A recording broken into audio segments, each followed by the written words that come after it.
ஏன் வந்து மெஜாரிட்டி கேர்ள்ஸுக்கு வந்து பேய் பிடிக்குது? பெண்களுக்கும் பேய்க்கு என்ன ரிலேஷன்ஷிப் இருக்கு? அப்ப அந்த மோகினி எல்லாம் பிடிக்கிறது வந்து பையனை பிடிக்குமா பொண்ணை பிடிக்குமான்னு எனக்கு தெரியலையே. எல்லாத்தையும் பிடிக்கும்.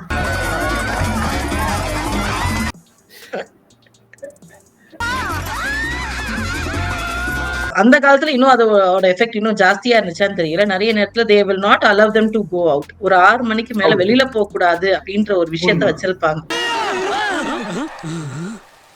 டைம் 5:55. அப்படி போனா ஏதாவது ஆயிரும் அப்படின்றது. So that was one another advantage. அப்ப எப்படி நீங்க கண்ட்ரோல் பண்ணுவீங்க? பேய் இருக்கு வெளிய போகாத. அப்போ நீங்க போயிட்டு வந்தவங்களுக்கு ஏதாவது ஒரு பிரச்சனை இருந்துச்சு, ஒரு பயந்துட்டாங்க. அப்ப வெளியில போய் ஒரு சின்னதா ஏதாவது ஒண்ணு நடந்தா கூட அவங்க பயப்படுறதுக்கான சான்சஸ் இருக்கு.